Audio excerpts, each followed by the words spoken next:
Welcome to your Research Business Daily Report, sponsored by Anik Technology Services and Mobile Posse. Do you know why the industry admires people like Annie Pettit so much? I mean, aside from her professionalism and personality, of course. It's because of the content on her The Love Stats blog. Yesterday, in a classic example, she posted 6 market research fears that need to go the way of the Hostess Twinkie.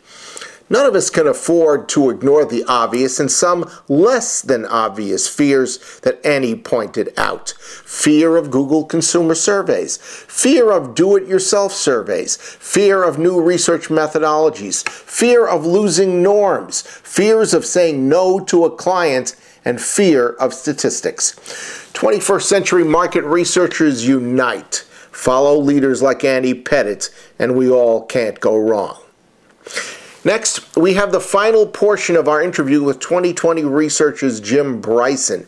We hoped you watched part 1 yesterday, which is, by the way, still available on the RBDR archive. Today, Jim shares how 2020 has adapted its focus group facility to respond to clients' ever-evolving demands. But first, we discuss with him why focus group facilities find themselves in the pickle that they're in.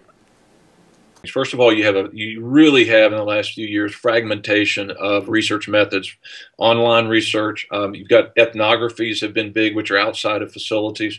And you've also got on-location focus groups in bars and car dealerships and shopping malls and places like that where people are doing their research outside of the facilities. The aging owners are beginning to get out of the business, starting to think about other things, and their families not coming along too is another problem. I think the mom and pops are seeing when it's getting difficult.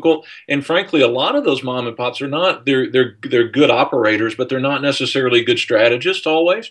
And so they don't necessarily change with the times. They might operate a really good facility, but they're not changing what they do.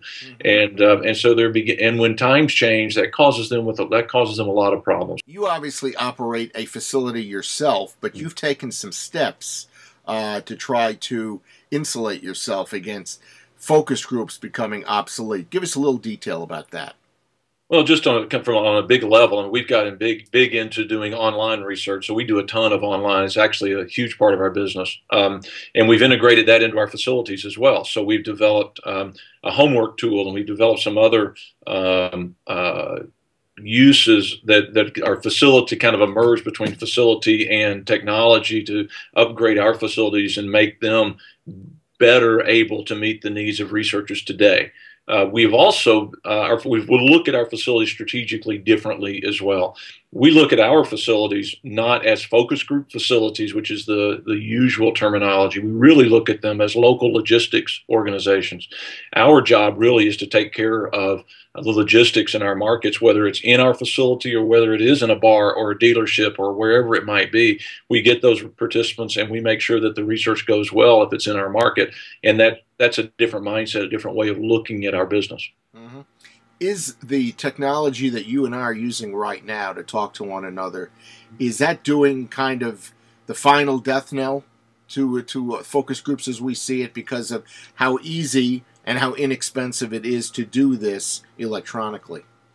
Yeah, I wouldn't say death knell. I think there's still going to be a lot of in-person focus groups and in-facility even focus groups that are going to be done. I don't think they're going away, but there's no doubt that video, like we're doing here, and things like bulletin boards and other things that bring people together across distances without requiring them to be in the same room together. There's no doubt that's part of the fragmentation of the industry that is pulling focus groups out of facilities and putting them in other places. Mm-hmm.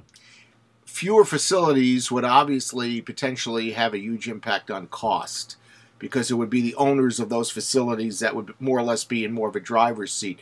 But would there be any reason to be concerned about the quality of the work if there was less competition on a local basis? I think yeah, economically, you always kind of look at less competition, maybe leading to less quality, because quality is a big piece of competition.